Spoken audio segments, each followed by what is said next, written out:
नमस्कारम साथियों, मेरा नाम राजेश पराशर है और मैं आपके साथ भारतीय विद्या भवन का छात्र हूँ। हमारे गुरुजी भारत भूषण शर्मा जी ने कल स्ट्रेस के बारे में काफ़ी विस्तार से बताया।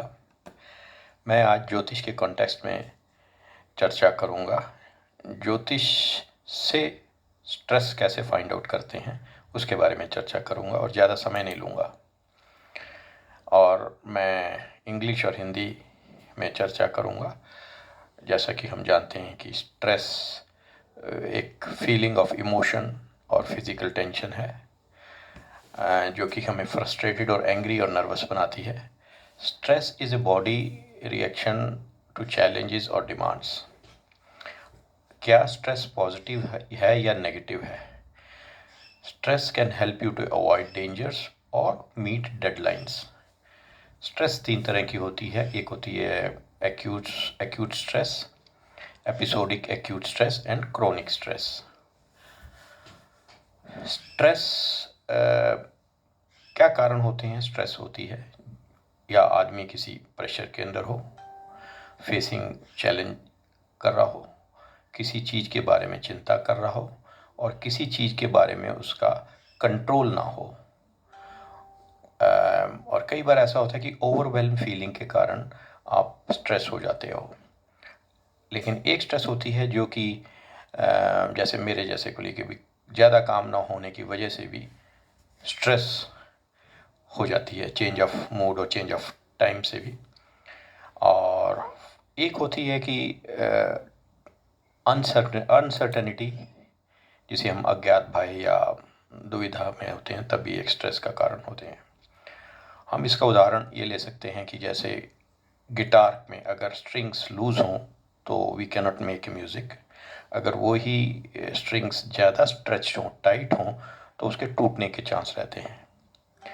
और अगर बैलेंस स्ट्रिंग्स हो तो हम एक अच्छा म्यूज़िक बना सकते हैं। तो बॉडी में भी उसी तरह स्ट्रेस, अगर हम वेल बैलेंस स्ट्रेस है तो हम अच्छी तरह अपने काम को निभा सकते हैं, अपने गोल अचीव कर सकते हैं।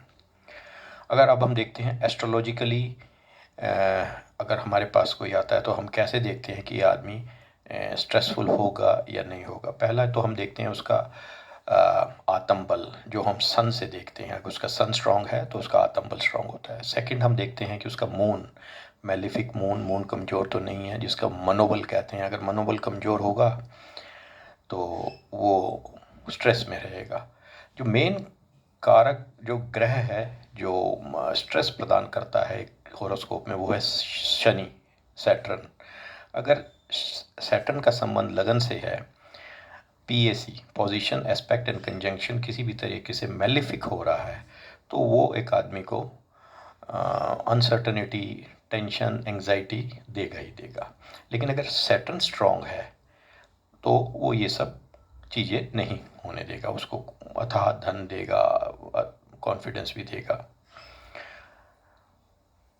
एट द सेम टाइम हम 8th हाउस से भी देखते हैं कि जहाँ हाउस ऑफ अनसर्टनिटी भी कहते हैं, अनप्रिडिक्टेबिलिटी भी कहते हैं, लेकिन हम रूट कॉज में 8th हाउस से नहीं जा सकते। अगर रूट हाउस में डायरेक्ट रूट कॉज में जाना है तो हम 6th हाउस से देखते हैं।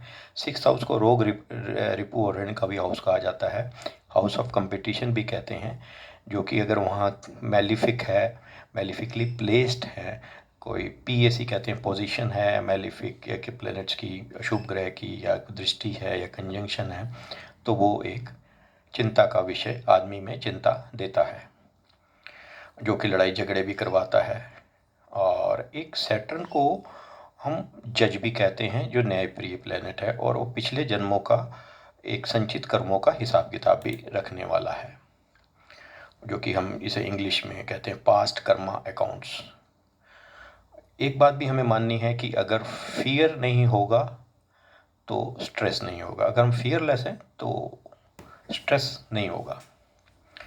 अगर सैटर्न उच्च का है तो अच्छे रिजल्ट देगा और बेनिफिक रिजल्ट देगा।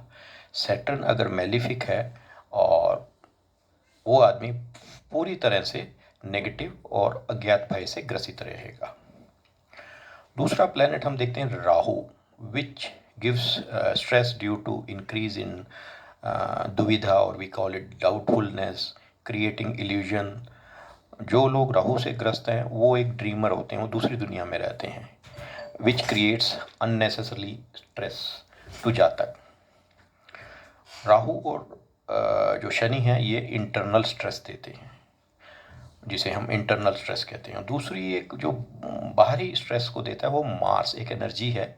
अगर मार्स एग्जॉल्टेड है वो अच्छी एनर्जी देगा, लेकिन एट द सेम टाइम ज़्यादा काम करने से भी बॉडी में स्ट्रेस हो जाती है, फिजिकल स्ट्रेस हो जाती है, चोट लग जाती है। मैलिक है तो फिर एक्सीडेंशल्स बढ़ जाते हैं, which also cause of stress.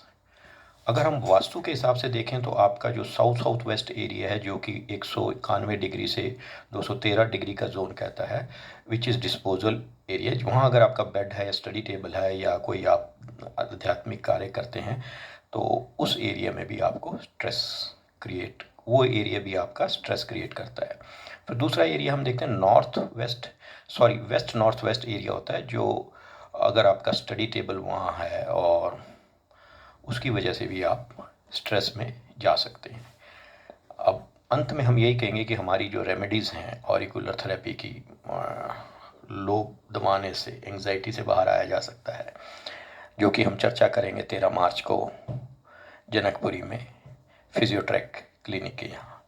धन्यवाद, थैंक यू। अपने विचार कुछ ज़रूर शेयर कीजिएगा और मेरा भी मनोबल बढ़ाइएगा। Thank you, bye bye, take care.